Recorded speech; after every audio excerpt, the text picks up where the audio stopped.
Okay, in this position, John's pressing into me. He's pressing his weight into me, and I'm going to do the same thing, a key lock or a guillotine. But I can't really move because his head's in my chest, and this is pretty common. So I'm going to hold onto his head and push it to the side. And as I push it to the side, I'm actually going to roll. So see, I unhooked my legs so I could get a little twist. Right? Right, so here, okay, and I get a little twist, and then I can reestablish my guard again if I happen to lose it.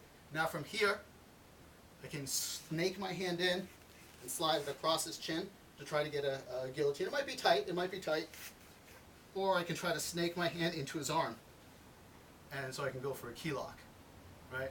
Now, what I like about this particular technique is that when I do this, even though his defense is solid, because all he has to do is hold on to he could hold on to his belt, his shirt, like if he lifts up, he's holding onto his own hand right now. You know, I can't really, like if he's standing high, he might be just holding onto his own hand, right? And I might be having a hard time pulling it. But what happens is I really occupy him. I make it so it's really, really hard for him to do a counter technique. So he's not punching me, he's not trying to submit me, and he's barely even trying to pass me. He's like, well, I got to hang out. So it's a stalemate, but he's kind of looking at what I'm doing, so I'm at least calling the shots. So here we are down. Right, I'm going to take his head. I want to get it out of the way. He's really causing me a problem, and I'm going to posture up because I need to turn to the side. I can do this on my shoulder too. I can do it on my shoulder too. It's just I don't have the room.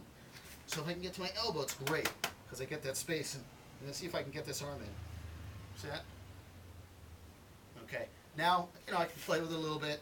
See if I can get one arm up. See how I just switched. Right. From this position here, I'm going to just lay back and switch. And now from here, I'm just going to see if I can slowly inch it up to his back because it might be really tight. Right? So I'm just inching this up. And there you go. And that's from that position because he's bearing down on me. Right? So if you were looking at the guillotine, it's the same thing. We're going to do the other side. Here he is. I'm going to try to turn, open up the legs just for a second. And you see with that, I open up the legs and gave myself a little push. Right? Open up the legs, just give myself a little push so I can get to the side, get this arm down. Usually it's easier to go for the key lock, but let's just say for some reason I can slide this in or he's sweaty. So I just kind of take my hand and I knife it in through his neck. And then I'm going to reach up, grab on to my hand, wrist, or whatever you get. I usually can't get my wrist. Right, and I'm holding on. And now from here, same thing, squeeze and pull. See, now when I'm doing this, I'm squeezing knees and legs and pulling. Okay, and there it is.